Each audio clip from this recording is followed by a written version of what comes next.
Hey guys, I'm back with Monroe in my lap. You got an extreme close-up view of this baby, and I apologize if the lighting goes wonky, because it will.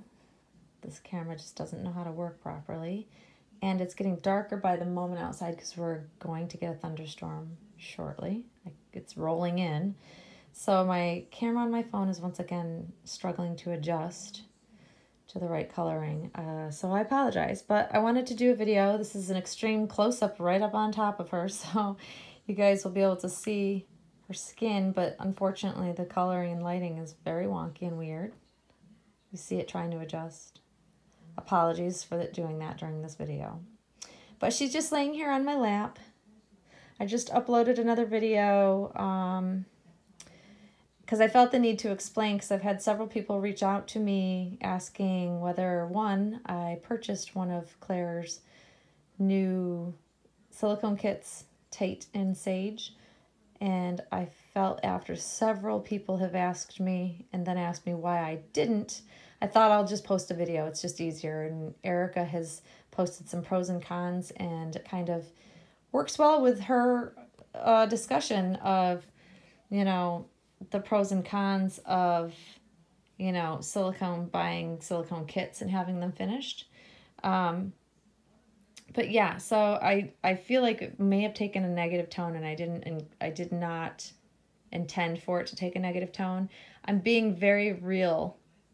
I'm a realist about these things, and I know myself as a collector and what my preferences are, that it would not have worked out well for me. So apologies to you if you think it comes off negative. It's not. It's me really, I think silicone kits are great for some collectors, but knowing how I am, it doesn't work out well for me. And part of that is because this whole custom doll thing in me, it never works out well. I'm struggling with the custom reborn that I'm waiting on since February.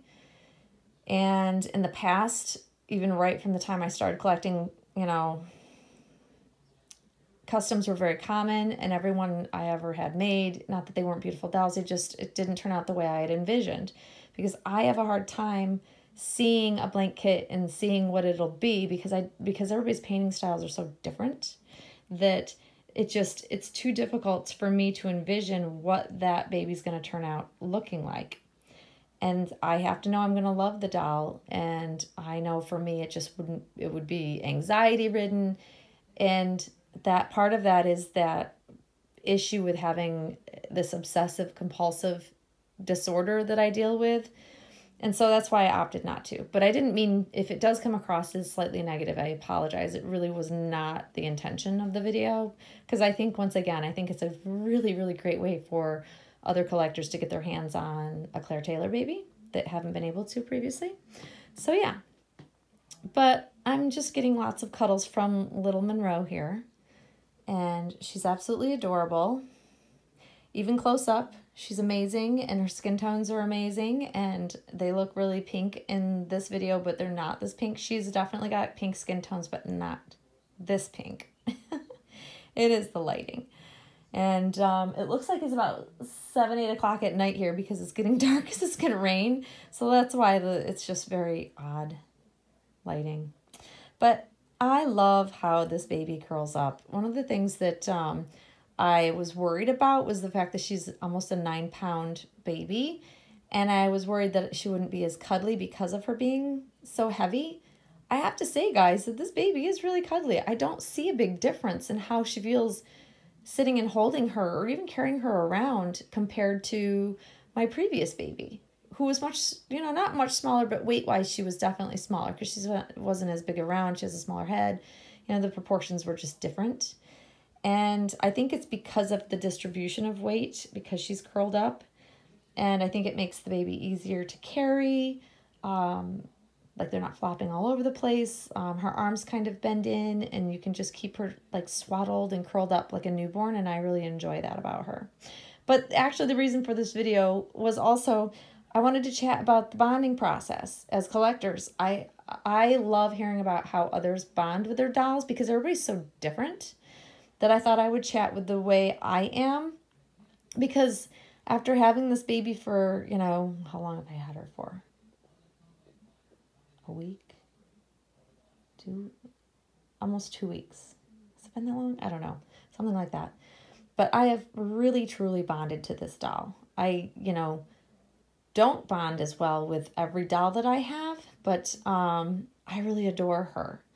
And once I have bonded with a doll, I find it very hard to not want to spend time with the doll all the time. I am an overboard type of collector that once I love a doll, or if I am super bonded and I fall for this particular doll, I just cannot wait to see the doll. I think about the doll when I'm at work.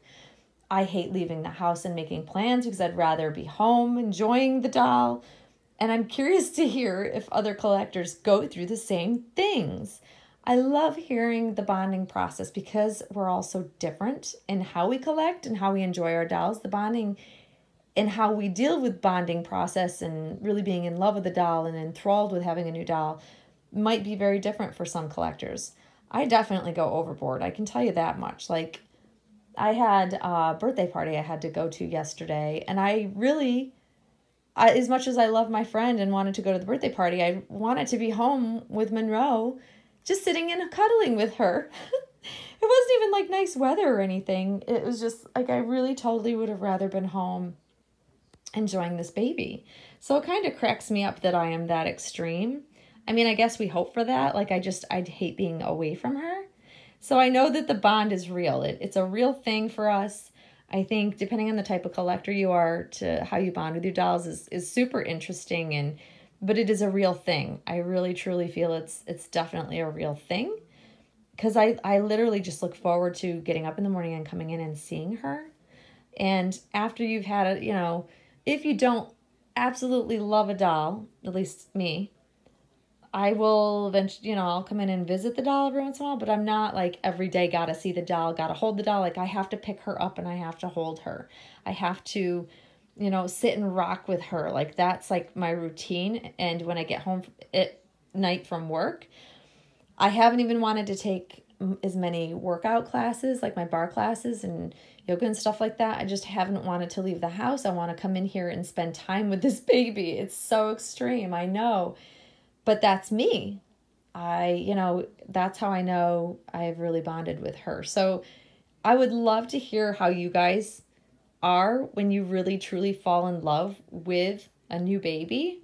Like, what do you do? Do you have to see the baby every day? Do you think about the baby when you're like away from home? Does it deter you from wanting to make plans? I'm just curious if anybody else out there goes through this. And it will die off. It won't be this extreme after I've had her for a while. I'm just still in that phase of she's so new. I just adore her and I just want to see her all the time. It's like when you get a new puppy, it's the same way.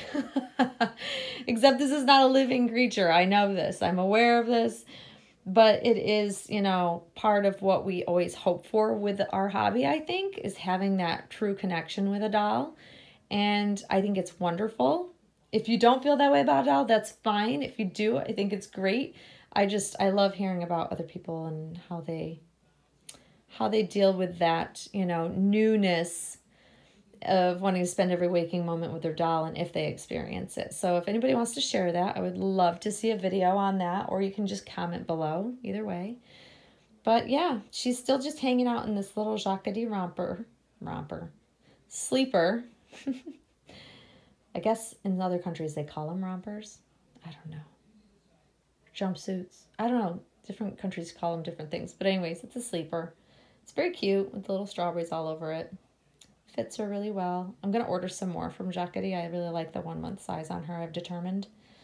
Because it's just less fabric, but it's not super tight. So I think it's plenty roomy enough, but it just suits her body type really well. So yeah, I think I'm going to pick up some more. But there she is, guys. I hope you enjoy seeing her. She really is so, so cute. I'm enjoying every moment I have with her. And while I'm waiting on laundry and stuff like that, I'm just really enjoying some good old cuddles with her. But I hope you guys are all having a great Sunday. I hope you're having better weather than I'm having this weekend, because it's been downright cruddy. But yeah, once the weather gets nicer, you will see a changing video from us. so that you can see her in her new Jacquardie romper. So anyways, guys, I hope you have a great rest of your Sunday, and we will see you all soon. Thanks for watching, guys. Bye-bye.